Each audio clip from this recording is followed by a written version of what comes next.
Scene de război pe străzile capitalei, sute de ofițeri înarmați cu Kalashnikov, însoțiți de două blindate, au împușcat cu gloanțe oarbe. Este vorba despre pregătiri militare, însă comandantul brigăzii Fulger afirmă că acestea nu au nicio legătură cu protestele de mâine ale comuniștilor.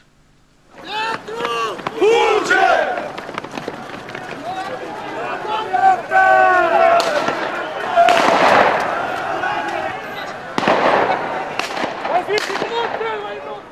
Astfel de imagini nu sunt o obișnuință pentru Chișinău. În jur de 400 de ofițeri de la Fulger au participat la aplicații desfășurate în sectorul Buicani. Polițiștii au intrat într-o curte și au început să împuște cu gloanțe oarbe spre blocuri.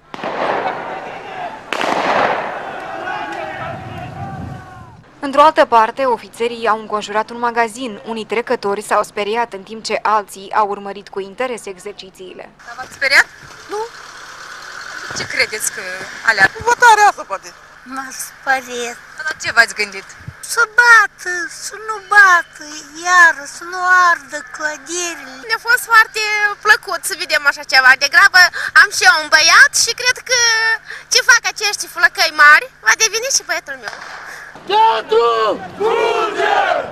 Potrivit comandantului brigăzii Fulger, aplicațiile nu au legătură cu manifestațiile de mâine ale comuniștilor. În fiecare vineri, prin ultima vineri a lunii, noi efectuăm marș în forță. Azi nu-i vineri, e joi. E joi, dar vineri noi avem zi de comemorare, avem mulți colaboratori care au curs sălătorie anul 1992 pentru apărarea independenței Republicii Moldova, avem 7 deplasări în raion. În urmă cu 2 zile, premierul Vlad Filat a convocat șefii instituțiilor de forță pentru a discuta despre măsurile de securitate care vor fi luate la protestul anunțat mâine de comuniști. PCRM a dat asigurări însă că manifestația, care va fi organizată în ziua scrutinului prezidențial, va fi una pașnică.